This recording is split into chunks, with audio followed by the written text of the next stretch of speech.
my ducks, it's Simon here. Welcome back to the Hermit's Cave. Hope everybody is doing well on this Monday. I've jumped on. I've just got home from work, and I've jumped on because yesterday when I was in the live and I did the Glastonbury goodies, which was this year's Glastonbury haul, I showed the things that I picked up, and one or two people in the chat specifically asked that I show the Primordial Goddess Oracle cards. And this is a deck that's been created this year by Abbot. Now, I'm a huge Abbot fan. I've got lots of her ceramics, whether they're bottles or dishes, goddess figures, lots and lots. I've even got an ancestral altar by Abbot. Really, really love her ceramics. So I was thrilled to see this. I picked this up in Wildchild. No, I always say Wildchild. Wildwood. In Glastonbury, and our friend Giselle said that actually it's available direct from Abbot through her website, and it's cheaper to buy online, so bear that in mind as well. You can order it if you like it. I also picked up, because I'm such a fan of her pottery, this beautiful card stand, card holder, however you want to term it, and just look at that beautiful goddess on the front. So the way I'm going to use this, because this is a goddess oracle deck, I want to pull a card a day and work with the energy of that particular goddess, and it'd be good to have it out. It's in a beautiful 2-part box. It's got a linen feel to it. It's very soft, really, really nice. And it says Primordial Goddess Oracle Cards, Abbot. And then there's a little poem here on the back that says, "My deities do not demand my supplication, they honour me as I honour them. My deities do not demand offerings from me, I give them willingly as they give to me. They stand by me when I weep, they watch over as I grow and learn. They are with me when I rage and scream, they teach me how to be a warrior. They join me in my joy and laughter. They share their wisdom willingly, knowing we are equally bound." Abbot 2024. Isn't that beautiful? Really beautiful. And then it says, "The call of the I always want to say primordial. I think you can say primordial. Goddess reaches out to us through the ages. As she emerges and evolves in her different guises and cultures, she remains a constant presence, refusing to be subjugated. She has reigned, been glorified, and has been betrayed and vilified, risen up, been subdued, and still she is here. These beautiful cards have been designed and painted by Abbot, drawing on ancient mythology and wisdom, beautifully story weaved into the words and images. They embrace the primordial goddess, keeping her story alive." And that's kind of how I see, I know this is going to be a little bit controversial and there'll be people who have very strong opinions about it, but for me, when I talk about working with the goddess, for me the goddess is Gaia. She is Mother Earth, Mother Nature, and different deities are aspects of that, and that's kind of how I work, but everybody is different. We do get a book, so the Primordial Goddess Oracle cards, and again we've got that lovely poem there. A little bit about the deck, how to use the cards. You'll see here the writing is quite small, but you know, I've seen smaller. One card reading. So this is how I'm going to use it. Picking one card a day is a great way to get to know the cards, but also to develop your instincts. What is the first thing you see when you pick a card? Focus on that. See what emerges throughout the day. But generally the cards start with an invitation to enter the sacred doorway. Apart from this, there is no natural beginning or end, and unlike many oracle and tarot cards, there are no reverse card readings with these cards. So whichever way you draw them, the meaning remains the same. It's kind of how I read tarot anyway. I don't read reversals. And then when reading the cards individually or as a group, look at the first thing that stands out to you. Don't just look at the whole card or the write-up. It may be a feather, a colour, the sky. It might be as tiny as a spiral. Everything is important. And you can look at the same cards over and over again, but each time be drawn to something different. So true, isn't it? The tiniest symbol can have an important message. For example, you might be finding feathers around you a lot, or you might be drawn to specific birds, as the first thing you notice on a card is a tiny feather offering verification. Okay, and then we've got the write-up for each card. So you'll see you get some keywords: sacred doorway, the invitation, the keywords for invitation, unknown, ancient knowledge, beginning. So it started with that beginning, as you would imagine with the first card. And then you get the write-up here and a message then from that deity. And that goes all the way through the book. It'll tell me how many cards are. I think there's 30. Oh no, 31, 32, 33, 34. 34 cards. Which isn't a vast amount, particularly, you know, they are quite expensive really, but it is quite a unique deck as well. Look out for other books by Abbot: The Morrigan, Shadow of Her Wings, Brigid, the Fiery Goddess, Hecate, Goddess of Liminal Space, Demeter and Persephone, Goddess of Harvest and Spring, Inanna,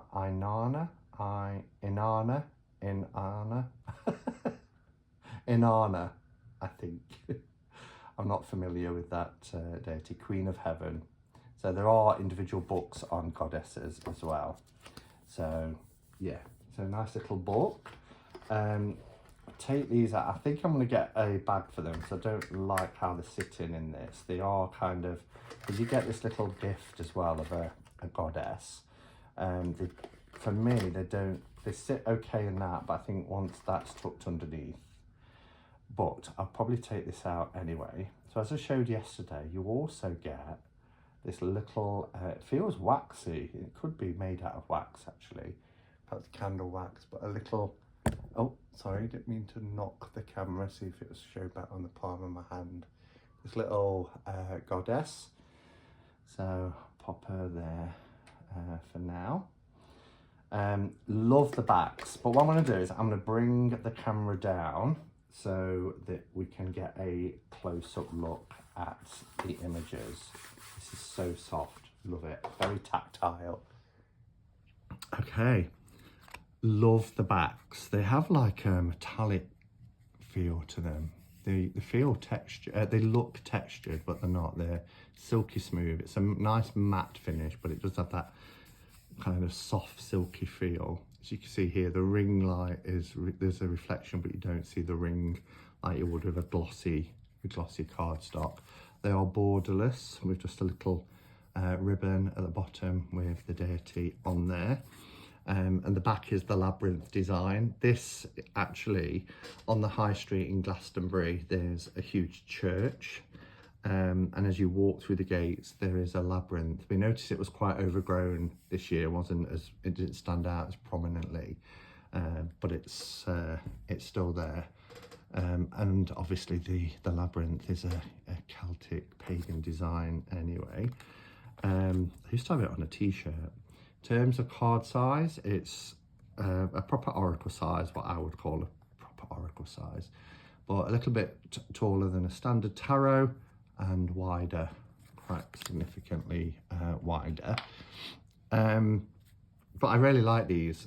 And again, they're not reversible because the cards don't have reverse meanings, and as she says, however the cards turn up, it's the same message. All right, so I mean, it's just gorgeous. And also in the shop was some altar cards, but there wasn't a lot, there wasn't a huge amount, and that was £30. So I thought, well, I may as well pay £20 extra because this was 50, and get the book, the set, and use these as, you know, a card a day anyway, to work with those goddesses. So it's not in order, is it? Am I going, oh, we're going backwards. So I'm going to go this way, and then each image will be a surprise. And then I get 34. What is happening? Let me put them in order. Okay, yeah. I do wonder sometimes with them being, the box wasn't sealed, whether people in the shop have had a look through, and that's probably why there was out of order. But, you know, I like the fact this is in every sense, proper indie deck. You know, that's it's not everywhere you'll find it. I'm not surprised we find it in Glastonbury because Abbot has a lot of associations with Glastonbury, and her pieces are found in many, many shops and outlets there. Anyway, the first card, as we saw in the book, is Sacred Doorway. Again, we have the labyrinth design here. We have the door. I love the squirrel on the door. This almost looks like a Buddhist kind of face mask. We've got a spiral in the forehead, but I just love all the little intricate designs and things on each of these kind of bricks, on the stones. The stone masonry there is intriguing, and again, it's about what do you see first, and are you paying attention to that? But this is the doorway. This is the journey into the realm of where the deities are. We have Gaia, very much an energy that I work with. I have a few Gaia figures dotted around my home. I love how earthy she is. Look at all the plants and branches and leaves, flowers. Just gorgeous. And we have Bridget here. Love the well, the archways. I love that she's wearing emerald green.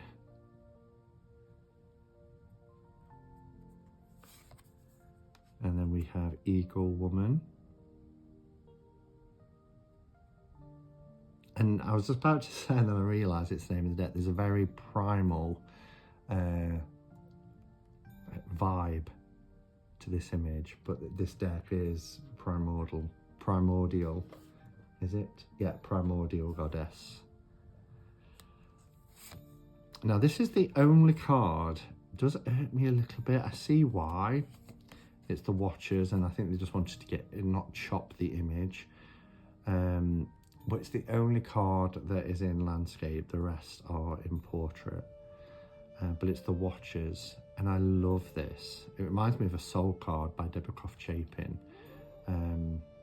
Or what was the deck where, I think it's Poppy Palin's Everyday Enchantment, where they're kind of crocheting or embroidering, and they've got this landscape that they're sitting looking over. But it's gorgeous, such a beautiful image. We have Priestess of the Ancestors, and again, there's lots happening in the image. There's an eagle, there's a deity above here. Medusa. I love how she's split. We've got the dark side, the light side. We've got the snakes here that she's famous for.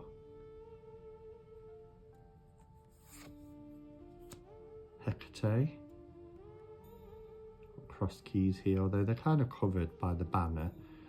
Not sure there was a better way to do that really, but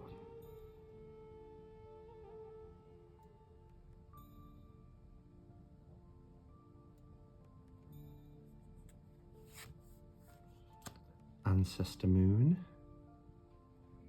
Beautiful. Got the constellations. The Morrigan. Wow. It's an incredible image.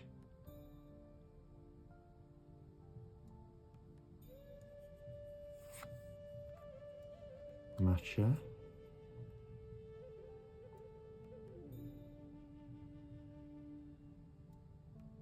It's really powerful, actually. You know, I think it's the fact that they're all face on, and I feel like they're really looking into me. But this one with the dramatic sky behind, it's really, really powerful.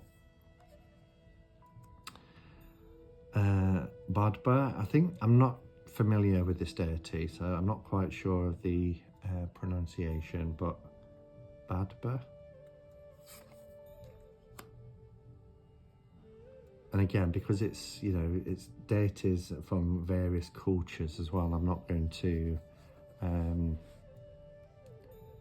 be able to pronounce them.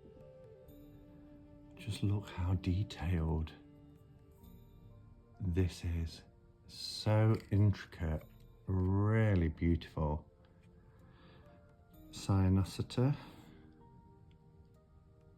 I think. We have a shaman. I think some parts of the world say shaman, but here we say shaman. Love it.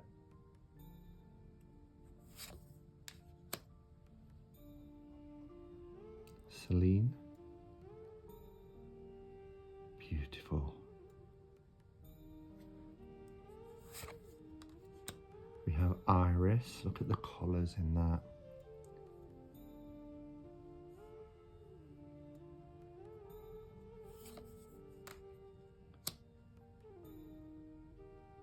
Is that Kaliak? Not sure, let's have a look.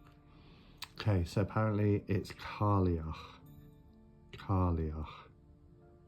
It's an Irish pronunciation. We have Ellen of the Ways.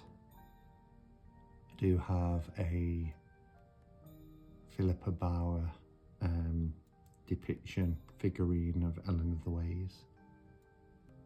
It's a beautiful card. We have Demeter. Look at that. Look how beautiful that is. The animals, the fox, the hare, the stag. Beautiful birds. Ah, gorgeous. Persephone.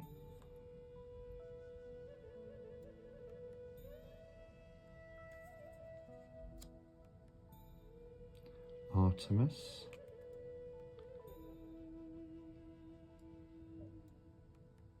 These are so gorgeous. Melissa. Don't know much about her.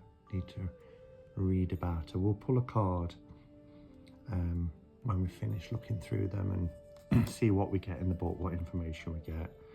Lilith.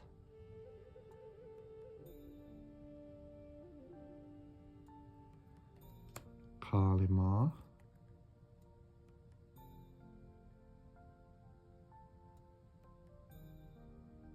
Doesn't have a tongue. Does she there? Not quite sure. Psyche.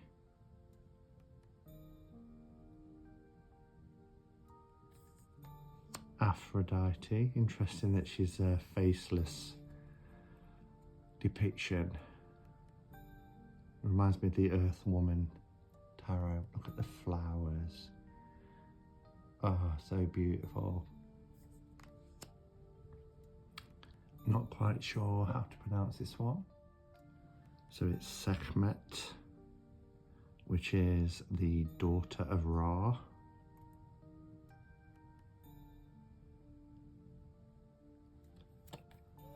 We have Ceridwen. So some are more familiar to me than others, but again, it was one of the reasons why I wanted to get this deck. Isis.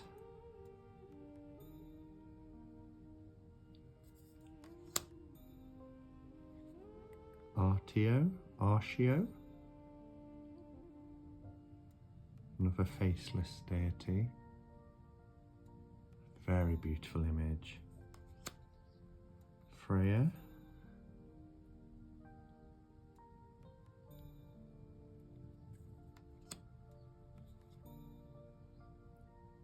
Sedna. Rhiannon. And Snake Goddess. What a stunningly beautiful deck. Really gorgeous.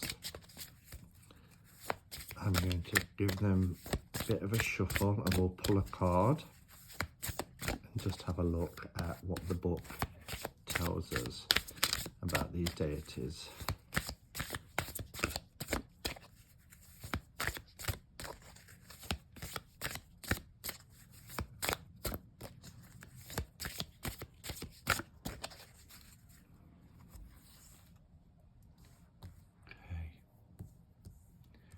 Go with this one. Kaliak. That was the one I had to look up first, wasn't it? Okay, let's see. What does the book say? Number 17. Here we go. So it's patience is the key word, and winter. As you can see here, it's very wintry scene. Retreat, sleep, patience and balance. The Kaliak is known to be an old, wrinkled, blue-faced hag, said to be the first inhabitant of Scotland. Oh, even though it's an Irish name, after the Ice Age and the melting of the ice. Living for half the year in stone, she awakens at Samhain. Oh, it's her time. Ah, that's why she has appeared first. Bringing forth the cold and ice of winter and death to the land. She represents a barren stage, a time when things do not grow, where animals hibernate, birds fly off to warmer climates, and life is at a standstill. She is said to capture the goddess Bridget, keeping her prisoner until the first signs of life emerge on the land, and the first snowdrops push their heads up through the ground, and Imbolc welcomes the new goddess and the promise of spring. Love it. The young Bridget then emerges and rules the land from Imbolc until Samhain. It's almost like the Battle of the Holly King and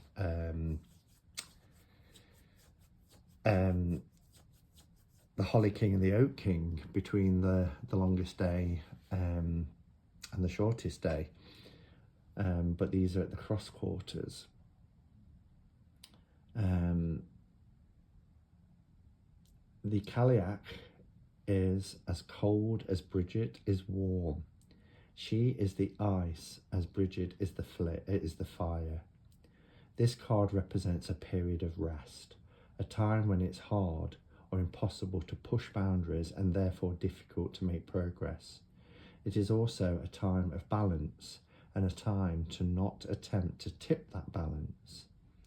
It is the dark to the light, one side of one coin. As the plants die down at the end of summer, they sleep underground until the wheel turns and it's time for them to emerge again. They would not survive the harsh winter, so they know when to retreat and wait. This is a time of needed rest in order to gain strength. It is not a time to push forwards, and it's not a time to force issues. The message.